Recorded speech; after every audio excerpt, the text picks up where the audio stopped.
Ombudsman Boying Remulla. Yung nakakalapit. Di ba? Mukhang kengko yan nangyari na naman. Laban bawi.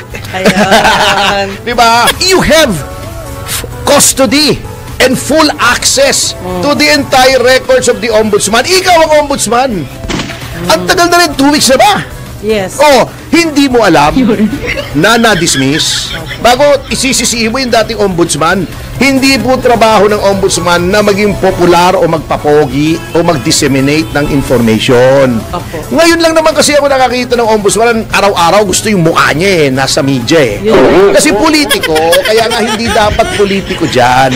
Si Martires naman, justice yan ng Korte Suprema. Naging justice yan ng Sandigang Bayan. Yes. Ibig sabihin, meron siyang judicial temperament. Ano ang judicial temperament? Hindi po mahilig sa publicity ang mga huwes. Ayaw po ng mga judges ng publicity. Kasi nai-impluwensyahan yung kanilang desisyon ng public opinion na hindi dapat. Kasi kung ikaw ay politiko, kailangan mong magpapogi. Kahit hindi ka pogi. Kung hindi mo alam, hindi po kasalanan ng dating ombudsman. Ikaw ang may duty na tingnan yung mga records bago ka magdadaldal. Yan ang nangyayari talaga kung hindi ka dapat ng ombudsman at binraso lang. Wala siyang pakialam na gawin ang maayos ang trabaho niya kasi ang gagawin lang niya, yung mission niya. Kasi yan, ang talagang deal dyan, babrasuhin ko yung pag-appoint mo by hook or by crook kahit bumaliktad. Mawasak ang institusyon, malabag, hindi lang bend the law, break the law. I-appoint kita dyan, basta tirahin mo yung mga kalaban natin. Yes, sir! Yan ang mission talaga dyan Obvious naman huwag na tayong maggaguhan dito. Speaking of manas, mukhang kengko yan nangyari na naman. Opo nga Ombudsman Boying Remulla. Yung nakakalapit di ba? Mahilig pala siya sa sex bomb dancers. Laban bawi. Ayan. Di ba? Sige po. Ipag-aralan natin kung bakit kengkoy itong ginawa niya na noong makalawa ay sinabi niya, uy, yan palang si Senator Villanueva na tinatarget nitong administrasyon na ito dahil hindi nila kakampi, di ba? Sinabit dun sa flood control, pinris agad yung mga accounts, dali-dali, samantalang yung accounts naman ng ibang nabanggit, ang daming nabanggit. Yung accounts lang ni Estrada, ni Jinggoy Estrada at ni Villanueva ang pinris, di ba? Ang daming nabanggit na congressman, kasama si Saldico, kasama si Martin Romualdez. Ewan ko kung na-freeze na yung assets ni Romualdez, di ba? Parang takot yata sila si Romualdez Anyway, sabi niya, uy, noon nga pala, sabi ni Boying. Total, tawagin naman natin Boying. Total, yun naman ang tawag sa kanya ng media. Sabi niya, uy, meron nga palang dismissal order si Joel Villanueva. Dapat ipatupad. Okay, for context, hindi ko dinidepensahan si Joel Villanueva. In fact, mga kasama, ako ang isa, and this is on record, na sumisigaw noon na dapat ipatupad yang order na yan ng ombudsman kasi noong nagkaroon ng dismissal si Joel Villanueva na iginawad ng ombudsman dahil sa mga ginawa niya nung siya ay pinuno pa ng TESDA, di ba? TESDA pa, hindi pa bilang senador. Right after TESDA, kaya nga di ba nung lumaban siya ng senador, ang kanyang alias ay TESDAman. Di ba? Nanalo na siya ng senador. Pinapatupad ng dismissal. Sabi na Senate President, hindi ko ako sigurado hindi ko pa nare-research. Wala akong time kasi medyo naging busy ako. Kung hindi ako nagkakamali, si Tito Soto rin ang Senate President noon. Sabi niya, hindi namin pwedeng ipatupad yan. Bakit? Sapagkat ang Senado lamang under the Constitution ang sole judge ng qualifications ng kanyang miyembro. May ini-invoke siyang ganon. At tama naman, that was the time nung may backbone pa si Tito Soto. Hindi pa siya sunod-sunuran sa speaker at hindi sa sunod-sunuran sa Malacanang. There was a time may backbone yung mama Kaya lang, habang tumanda yata, di ba, pagka nagka-osteoporosis, medyo nag-disintegrate yung backbone. medyo humina yung kanyang buto. Oo. Buto. Buto! Oo, kaya hindi ganun talaga, di ba? Minsan, may mga tao, hindi naman lahat kasi. Marami akong alam, katulad ni Mayor Lim. May edad na, 70 plus na, matikas pa. May mga tao talaga habang tumatanda, lumalambot yung buto. Buto, ha? Buto!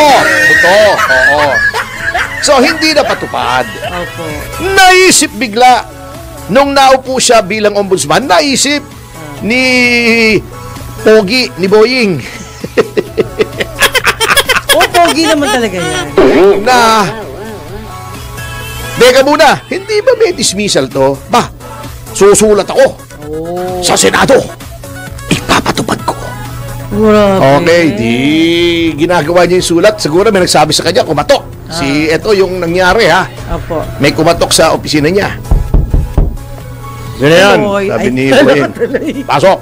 Yan, di ba? Oo. Ah. Sir! Ano? Di ba ganun siya? Sir, yung pinapagawa niyong letter para i-dismiss, tanggalin sa pwesto si Joel Villanueva dahil may kaso sa ombudsman, may dismissal order ng ombudsman. Hindi na po natin pwedeng gawin. Bakit? Sir, dismiss na pala yung kaso. Itong sabi ni Boyong, okay, di na mahiya siya. Hindi, sabi niya, sikreto na lang natin. Hindi, Ay, di pa yun? hindi niya sinabing sikreto. Ganito ang nangyari. Okay. Hinarap niya ulit sa media, uy!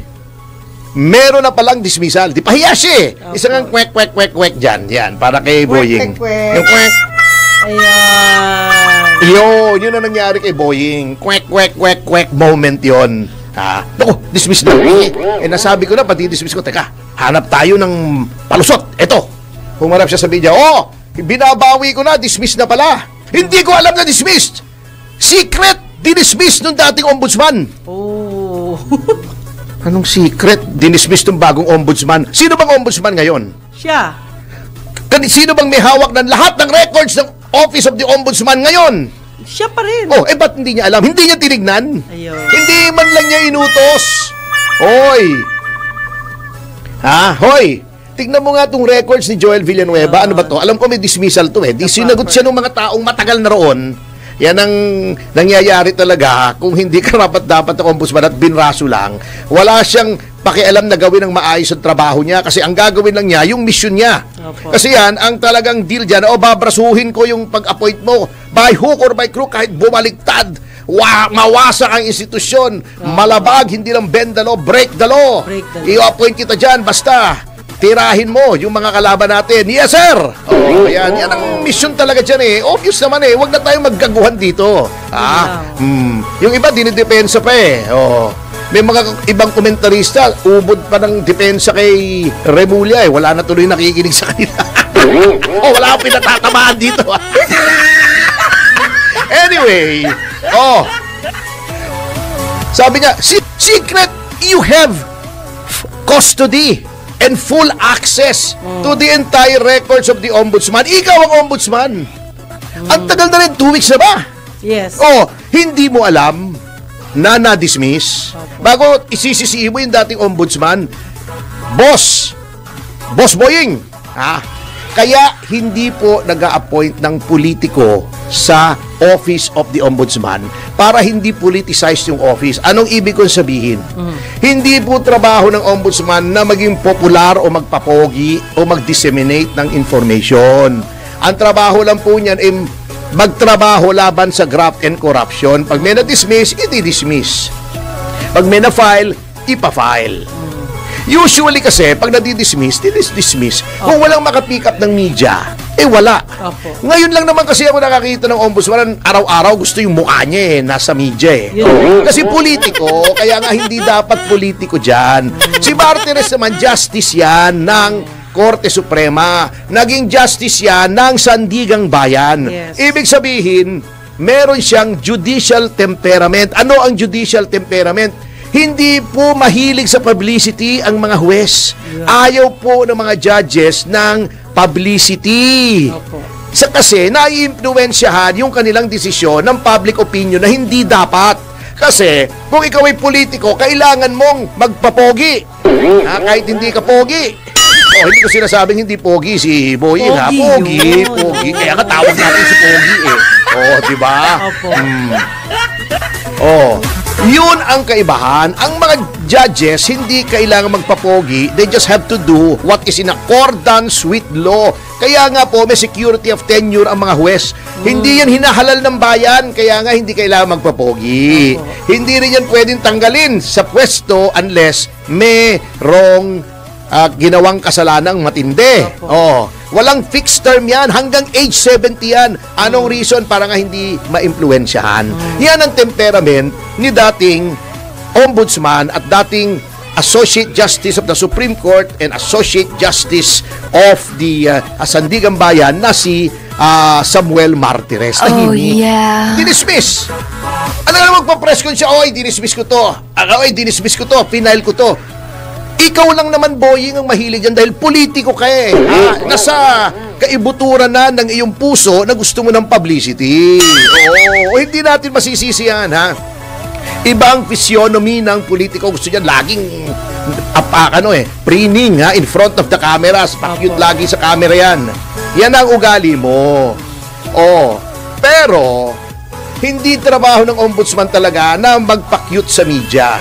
Kung na-dismiss yan, trabaho ng media na tignan kung ano nangyari. Oh, si Joel Villanueva, hindi na rin niya nilabas. Prerogative na rin naman niya yon na na-dismiss na. Oh, wala namang problema. Oh, hindi kung ayaw kong i-publicize, hindi ko ipapublicize. Hindi ba, lahat ba nang nangyayari sa buhay ko, kailangan ko i-publicize kahit ba politician ako? Hindi po. Kaya nga may media. Oh. Ngayon, kung hindi mo alam, hindi po kasalanan ng dating ombudsman.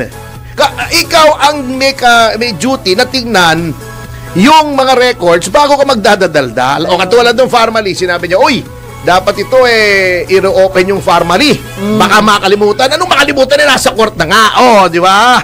Oh, Hindi niya alam yun. Di ba nag-tweet ako, sabi ko, hindi na naman pinag-aralan ni Pogi. Mga bagay-bagay. O bago, lulusot siya, sasabihin niya, hindi. I-withdraw namin. Di i-withdraw mo, pero for you to say na nakalimutan, hindi po nakalimutan. Nasa korte na. Pag nasa korte na yan, lilitisin na yan.